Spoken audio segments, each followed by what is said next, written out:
A voz grave ecoou no pátio. Aqui não existe cansaço, não existe erro, e muito menos desculpa. Essa terra só produz porque eu não sou fraco. Quem trabalha para mim aprende de um jeito, ou paga. Ninguém respondeu. Ninguém nunca respondia. Os olhos permaneceram baixos, as respirações contidas. O silêncio era a linguagem que todos ali dominavam perfeitamente. Samuel fechou os olhos, esperando. Mas naquele dia ainda estava por vir o momento em que uma voz calma atravessaria aquele pátio. E a autoridade de Elias tremeria pela primeira vez. O sol ainda não havia nascido quando o sino tocou. 3 badaladas secas, cortando o silêncio da madrugada como uma ordem que não admitia hesitação. Era o sinal. Hora de acordar. Hora de trabalhar. Hora de obedecer. Na fazenda São Pedro, o dia começava antes da luz e terminava quando o corpo não tinha mais forças para continuar. Ali, o tempo não era medido por relógios, mas por tarefas cumpridas, por sacos carregados, por cercas consertadas, por suor derramado. Elias Mendes era o dono. Um homem alto, de ombros largos, cabelos grisalhos, sempre penteados para trás, olhar firme como quem nunca duvidou de si mesmo. Ele caminhava pela fazenda com passos pesados, medidos, como se a própria terra respondesse ao seu comando. E, de certo modo, respondia. Tudo ali obedecia. As plantações cresciam, os animais engordavam, os trabalhadores sobreviviam, mas não viviam. Naquela manhã, Elias estava no pátio central, de pé sob a sombra da grande figueira que marcava o coração da propriedade. Os empregados se reuniam ali todas as manhãs, formando uma meia-lua silenciosa diante dele.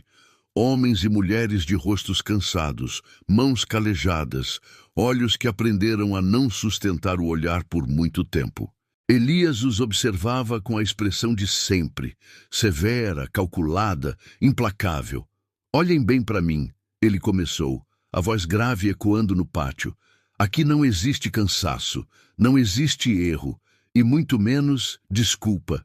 Essa terra só produz porque eu não sou fraco. Quem trabalha para mim aprende de um jeito ou paga. Ninguém respondeu, ninguém nunca respondia. Os olhos permaneceram baixos. As respirações contidas. O silêncio era a linguagem que todos ali dominavam perfeitamente. Elias continuou, caminhando lentamente entre eles. Vocês têm emprego, têm casa, têm comida. Muita gente por aí não tem nada disso.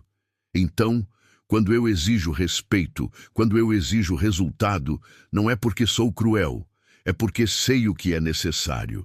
Ele parou diante de um jovem de não mais que 25 anos. Samuel, magro, mas forte. Olhos cansados, mas ainda brilhando com algo parecido com esperança. Samuel, você entendeu? Sim, senhor. Ótimo. Hoje você vai liderar a equipe do celeiro. Quero tudo organizado antes do meio-dia. Sim, senhor. Elias assentiu e dispensou todos com um aceno de mão. Os trabalhadores se dispersaram rapidamente, cada um para sua função, como engrenagens de uma máquina bem ajustada. Samuel caminhou em direção ao celeiro com o coração apertado.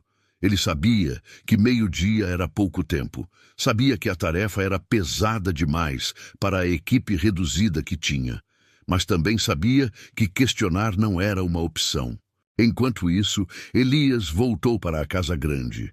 Uma construção antiga, de paredes espessas e janelas altas, que já havia abrigado 3 gerações da família Mendes. Ele entrou, atravessou o corredor silencioso e parou diante do retrato emoldurado que pendia na parede da sala. Seu pai, um homem ainda mais austero que ele, olhos duros, boca uma linha reta, jamais sorria nas fotos, jamais sorria na vida. Elias crescera sob a sombra daquele homem. Aprendeu desde cedo que afeto era fraqueza, que compaixão era perigosa, que respeito não se ganhava com gentileza, mas com autoridade inquestionável. Quem afrouxa, perde tudo, o pai repetia, sempre. Você precisa ser forte, Elias. mais forte que eles, porque no dia que você demonstrar fraqueza, eles vão te destruir. E Elias acreditou. Acreditou tanto que, quando herdou a fazenda aos 28 anos, jurou que nunca seria fraco. Nunca repetiria os erros do pai, que no fim da vida havia perdido o controle por um breve momento de hesitação. Mas, sem perceber, Elias não evitou o erro. Repetiu, aperfeiçoou. Ele não governava pela terra, governava pelo medo. E o medo, embora eficaz, tem um preço. Naquela noite, após um dia inteiro de trabalho pesado, Samuel voltou para a pequena casa de madeira que dividia com a esposa, Lúcia, e o filho de apenas 6 meses, Miguel. Lúcia o esperava na porta, segurando o bebê no colo. Como foi? Ela perguntou com aquela mistura de preocupação e cansaço que já era parte da rotina. Foi, Samuel respondeu, beijando a testa dela e depois a cabecinha do filho. Conseguimos terminar a tempo. Graças a Deus. Eles entraram. A casa era simples. Uma cama, uma mesa, um fogão a lenha, algumas panelas penduradas na parede. Mas era deles. E por mais humilde que fosse, era um lar. Samuel sentou-se à mesa enquanto Lúcia esquentava o jantar. Ele olhou para as próprias mãos, calejadas, machucadas, cansadas. Às vezes eu me pergunto se vai ser sempre assim, ele disse, mais para si mesmo do que para ela. Lúcia se virou. Vai melhorar, Samuel. Deus não esquece da gente. Ele sorriu, mas era um sorriso cansado. Eu sei. Depois do jantar, Samuel pegou Miguel no colo. O bebê já estava quase dormindo, os olhinhos pesados, a respiração suave. Meu filho, Samuel sussurrou, balançando devagar. Eu vou fazer tudo para você ter uma vida melhor que a minha. Prometo. Ele fechou os olhos e fez uma oração curta, quase sem palavras. Apenas um suspiro carregado de esperança e cansaço. E sem que ele soubesse, aquela oração foi ouvida. Não apenas ouvida, respondida. Porque Jesus já estava observando, já estava vendo. E em breve agiria, não com trovões, não com milagres espetaculares, mas com algo muito mais poderoso, a transformação de um coração endurecido. Se você está gostando dessa história, inscreva-se no canal. Essa jornada está apenas começando e você não vai querer perder o que vem pela frente. A semana seguiu pesada.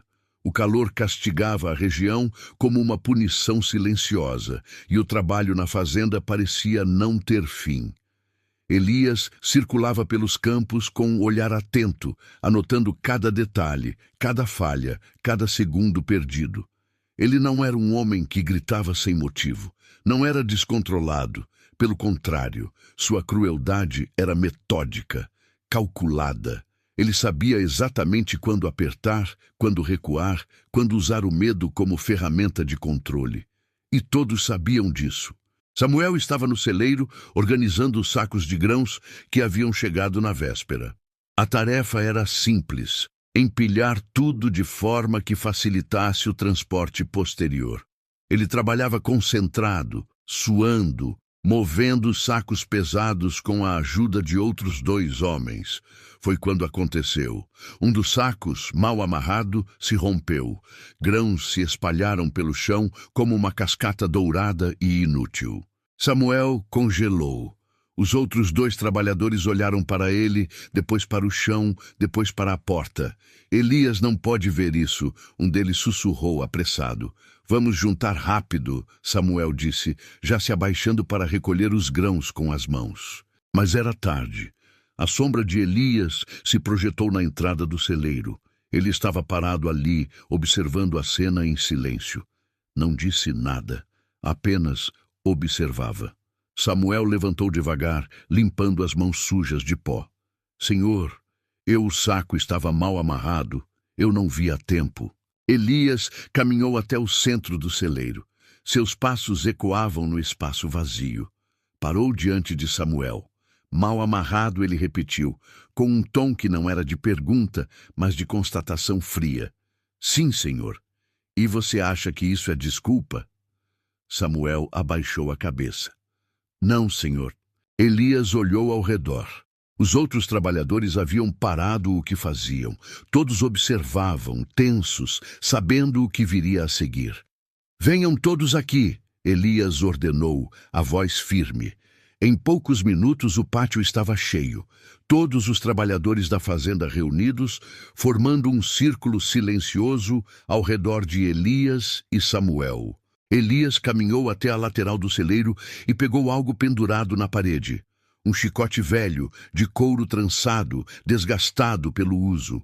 O símbolo do controle. Samuel sentiu o estômago afundar. Lúcia tinha razão. Deus não esquecia. Mas às vezes parecia demorar demais para agir. Isso aqui, Elias ergueu o chicote para que todos vissem.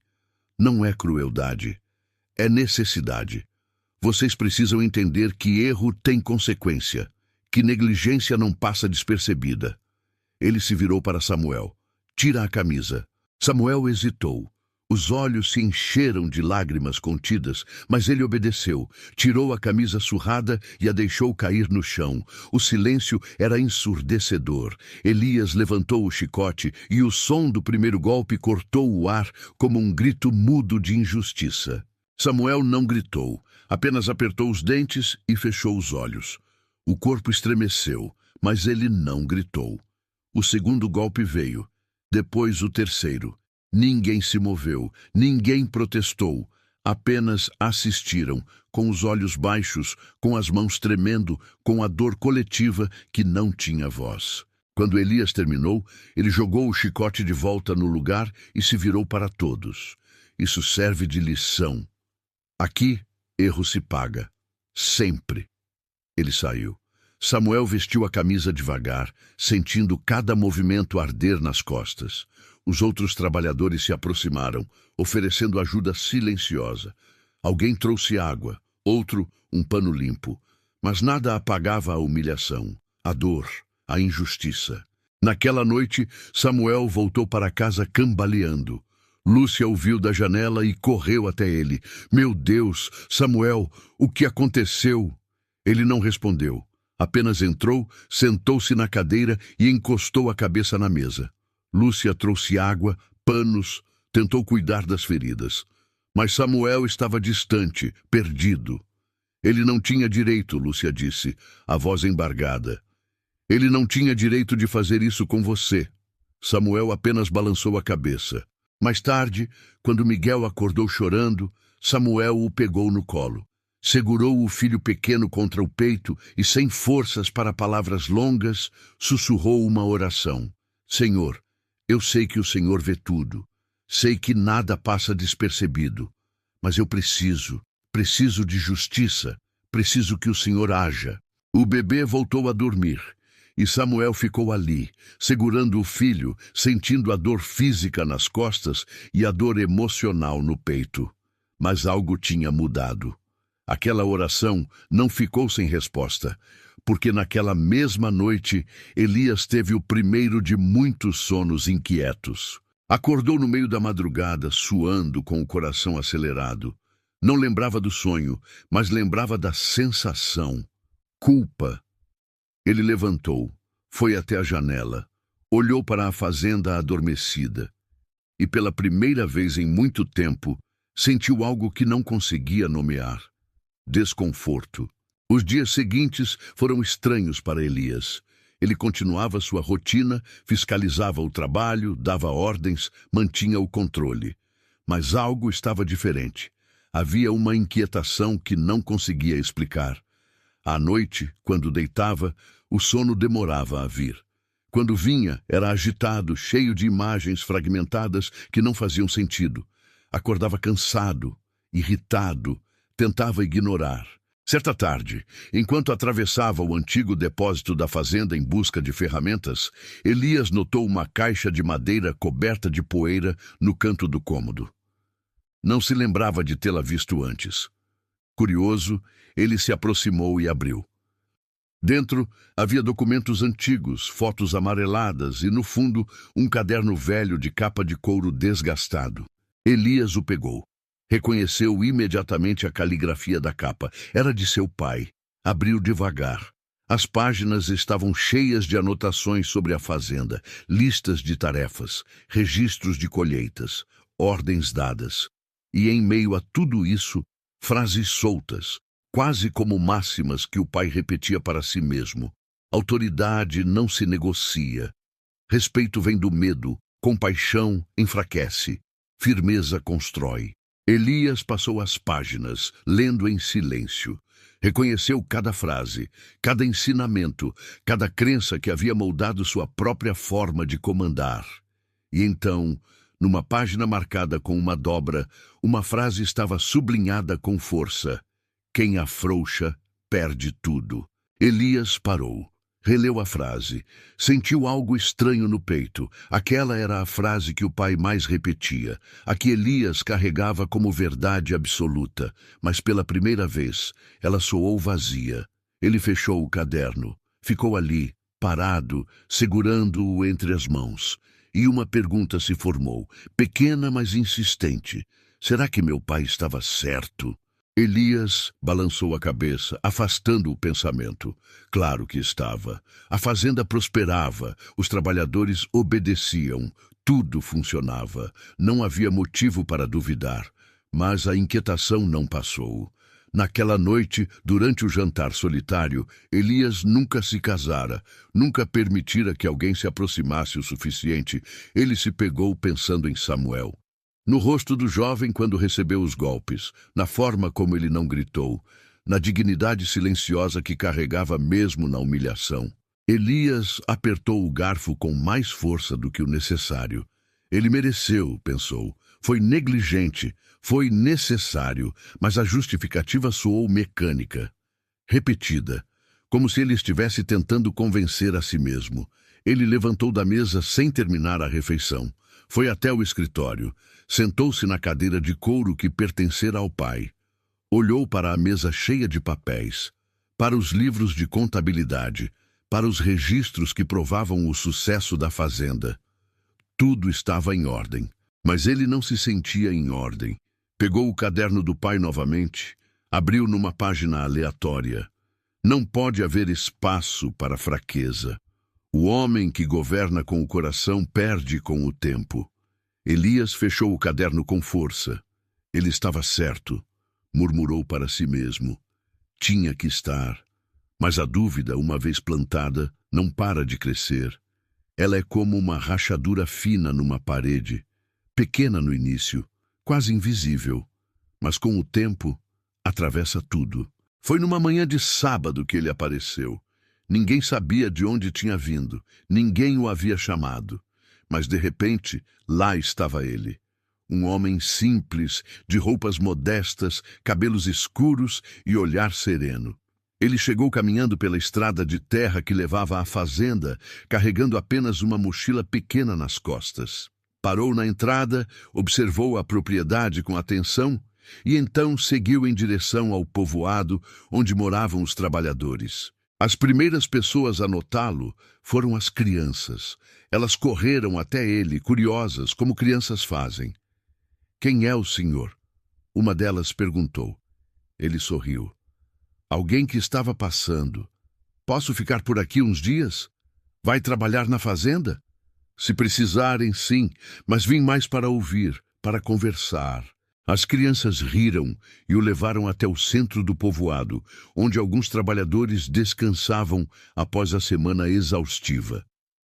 O forasteiro se sentou num tronco caído, aceitou um copo d'água que lhe ofereceram e começou a conversar.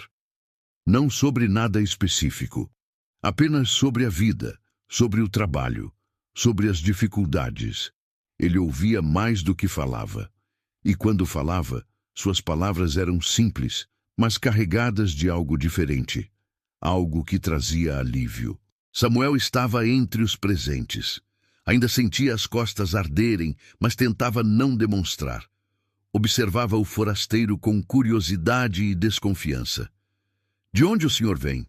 Samuel perguntou. De longe, o homem respondeu, com um sorriso tranquilo. "Mas não importa tanto de onde venho, importa mais para onde vou. E agora estou aqui. E por que aqui? O forasteiro olhou para Samuel com uma intensidade que não era agressiva, mas penetrante. Porque aqui há pessoas que precisam ser vistas, ouvidas, lembradas de que têm valor. Samuel sentiu algo se mexer no peito. Aquelas palavras eram exatamente o que ele precisava ouvir. O forasteiro ficou. Durante os dias seguintes, ele ajudou onde podia, carregava água, auxiliava na colheita, consertava cercas, não cobrava nada, não pedia nada, apenas estava presente. E aos poucos, as pessoas começaram a confiar nele.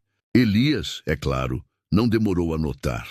"Quem é aquele homem?" ele perguntou a um dos capatazes. "Não sei, senhor. Apareceu do nada, está ajudando o pessoal.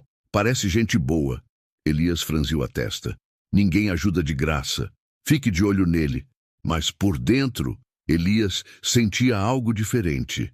Não era apenas desconfiança, era incômodo.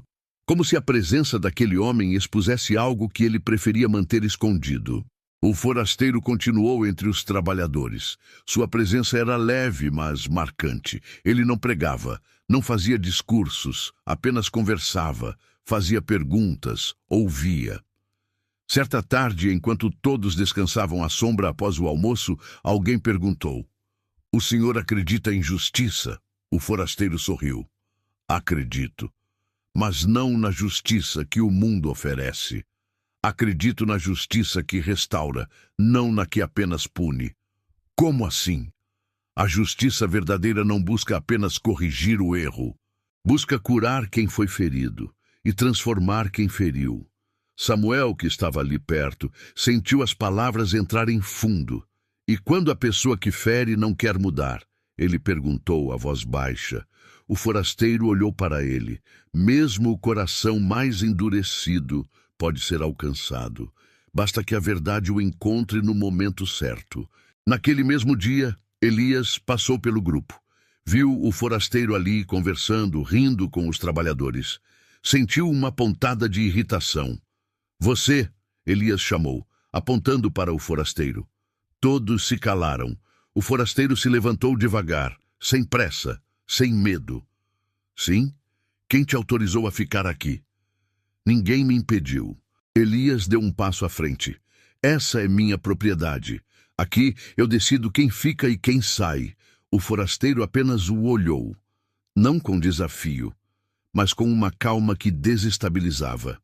"E você acha que governar é decidir quem fica e quem sai?" Elias estreitou os olhos. "Eu sei como governar, sabe?" O forasteiro inclinou a cabeça. "Ou apenas sabe como controlar?" O silêncio foi absoluto. Elias sentiu algo estranho. Raiva? Não exatamente. Era mais profundo. Era como se aquele homem estivesse vendo além da fachada, vendo o que Elias escondia até de si mesmo. "Saia da minha fazenda", Elias disse, a voz controlada, mas firme. O forasteiro não se moveu imediatamente. Apenas continuou olhando. "Eu vou", ele disse finalmente. "Mas antes, deixa eu te fazer uma pergunta." Elias não respondeu. "Quem te ensinou que a autoridade nasce do sofrimento?" A pergunta atingiu Elias como um soco invisível. Ele abriu a boca para responder, mas não saiu som. O forasteiro sorriu de leve, assentiu e se afastou. Elias ficou ali, parado, sentindo algo que não sentia há anos. Exposição. Mais tarde, já na casa grande, Elias tentou se distrair. Leu documentos, revisou contas, mas a pergunta não saía da cabeça. Quem te ensinou que a autoridade nasce do sofrimento?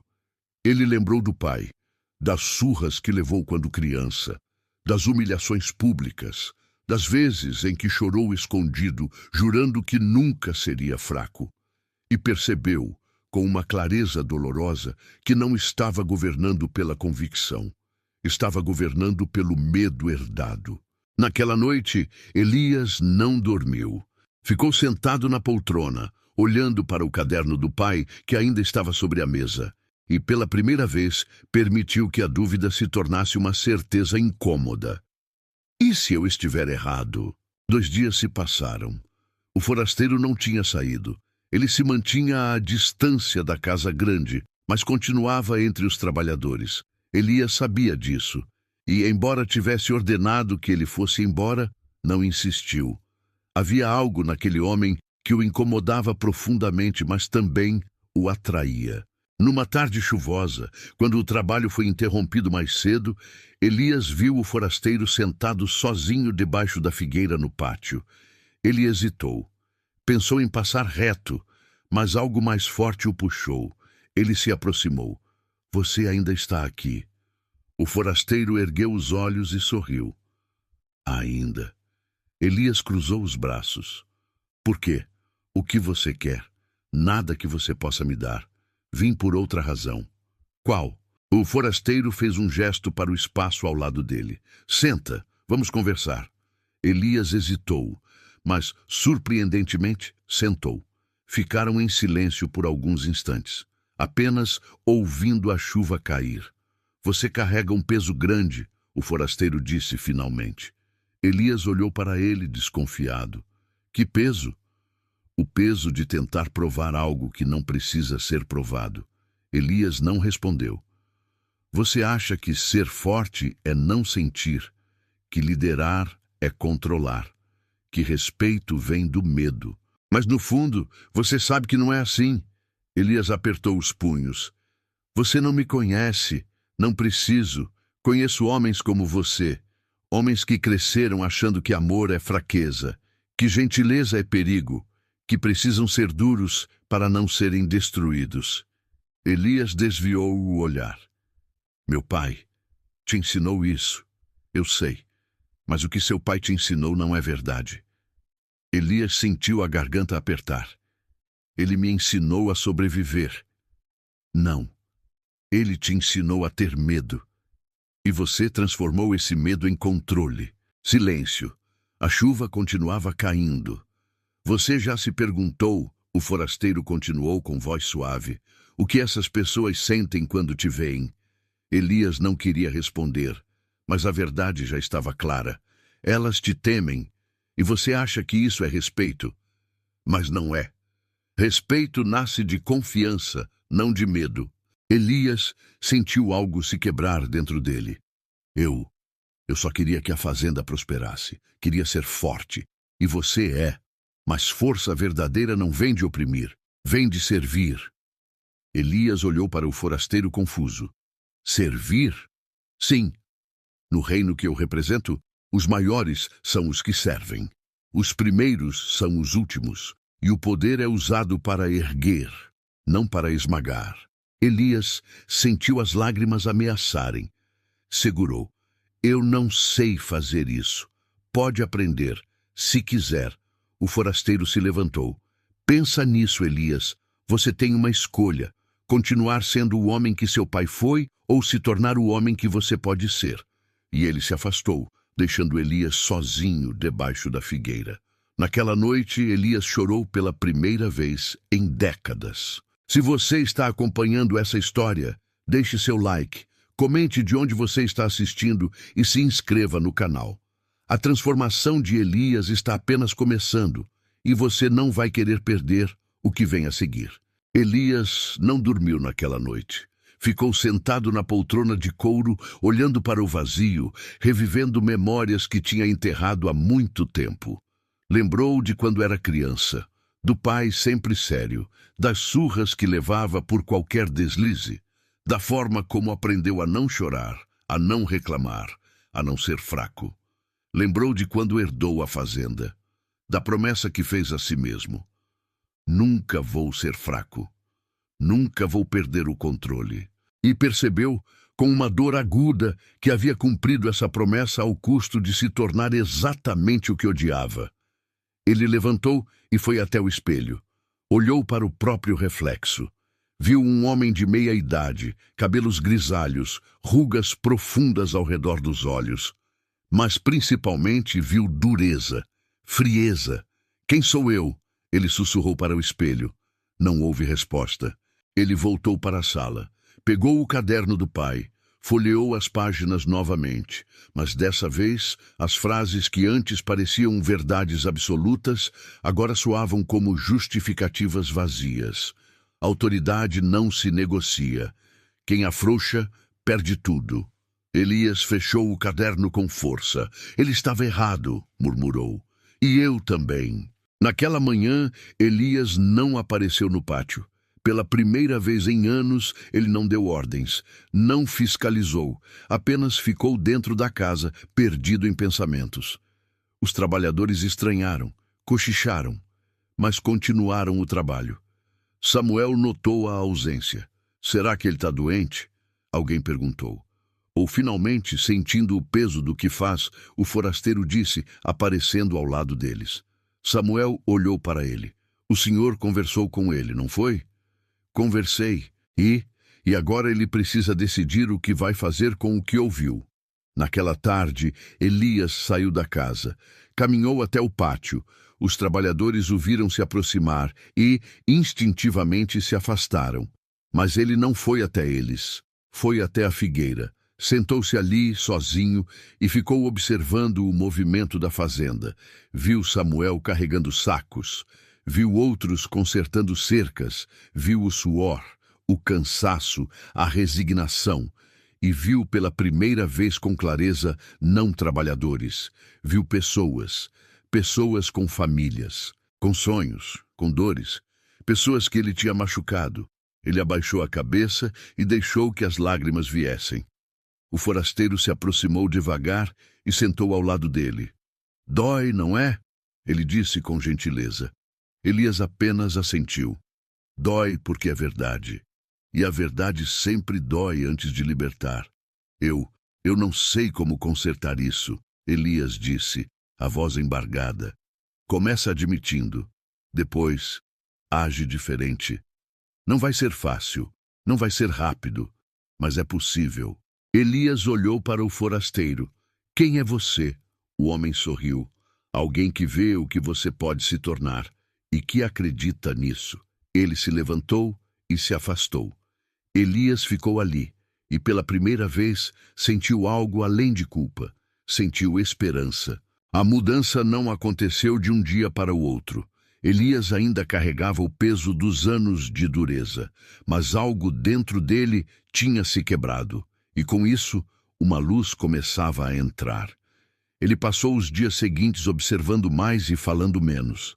Ainda dava ordens, mas o tom era diferente, menos áspero, menos absoluto.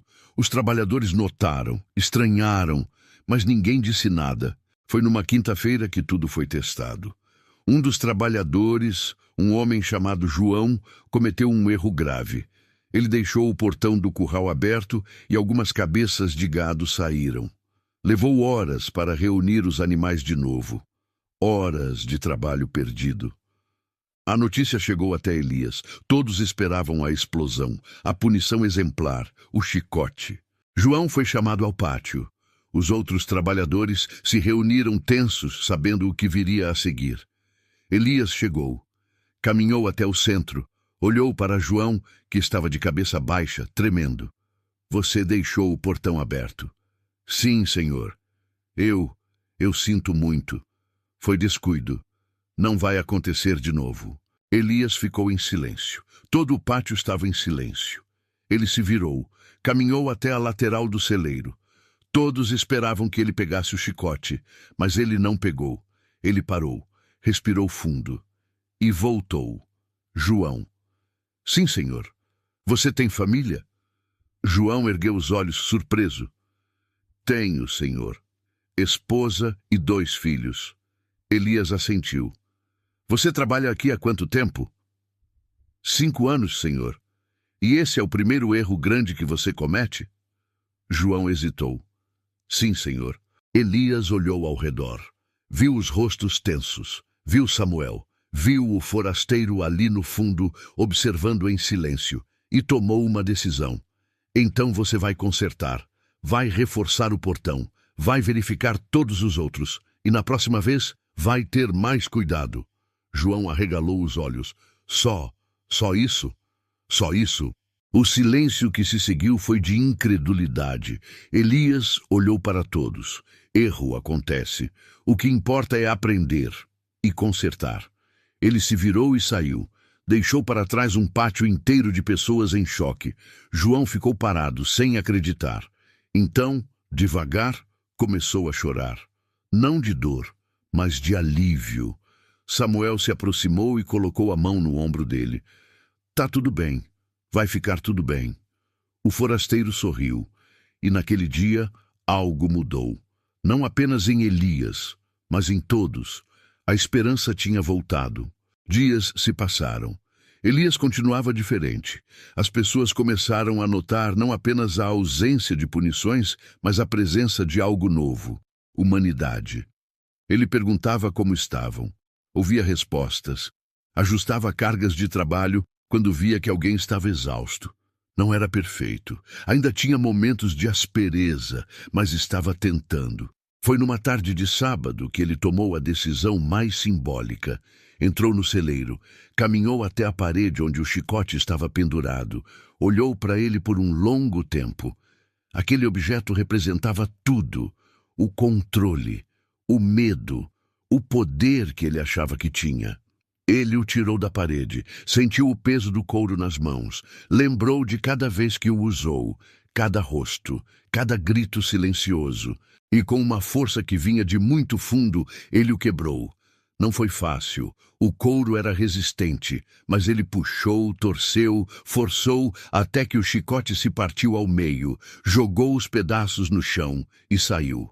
Samuel, que passava por perto, viu tudo, entrou no celeiro, olhou para os pedaços do chicote no chão e sorriu. Naquela noite, durante a reunião semanal dos trabalhadores, alguém contou o que tinha visto. Elias quebrou o chicote. Todos ficaram em silêncio. Sério? Alguém perguntou. Sério? Eu vi? O forasteiro que estava ali assentiu. Ele está mudando, mas dá para confiar? Outro perguntou. E se for só teatro? O tempo vai mostrar, o forasteiro disse.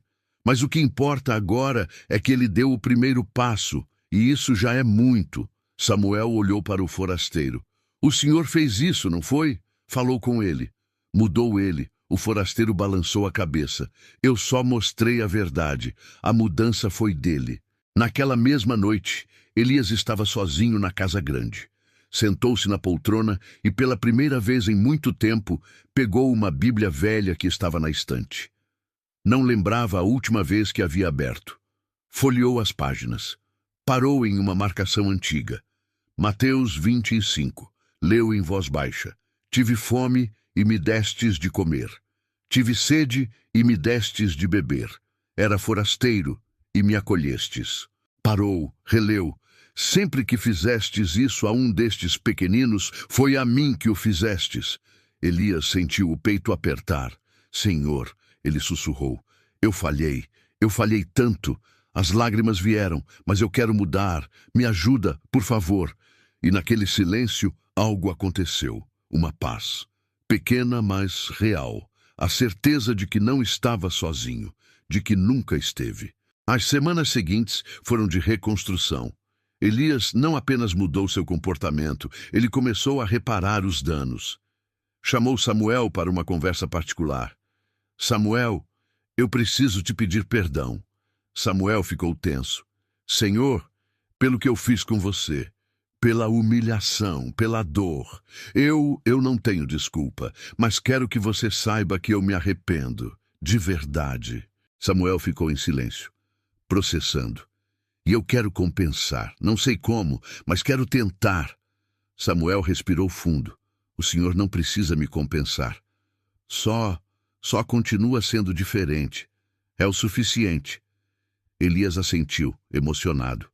Nos dias seguintes, ele fez o mesmo com outros. Pediu perdão, reconheceu erros, ofereceu mudanças concretas, aumentou salários, melhorou condições de trabalho, reduziu jornadas. As pessoas começaram a confiar, lentamente, cautelosamente, mas começaram.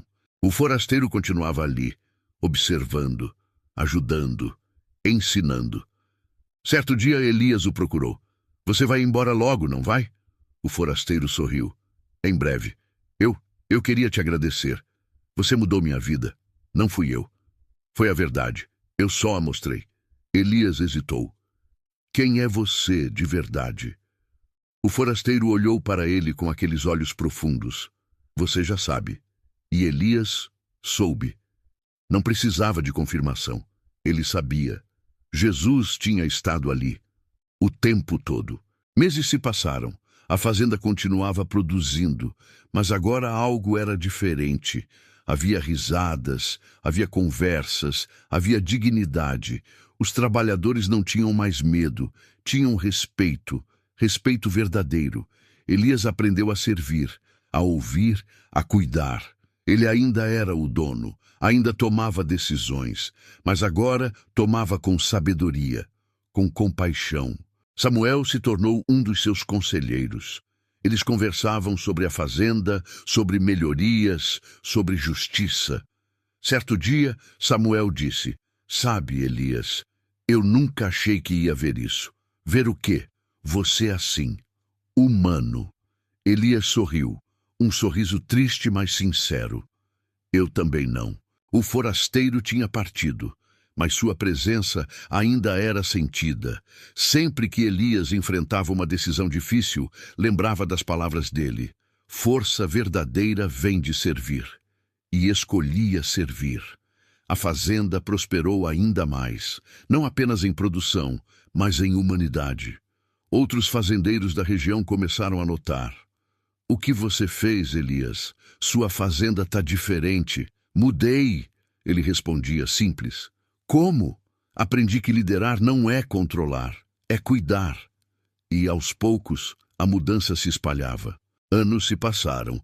Elias envelheceu, mas não endureceu. Pelo contrário, quanto mais velho ficava, mais gentil se tornava.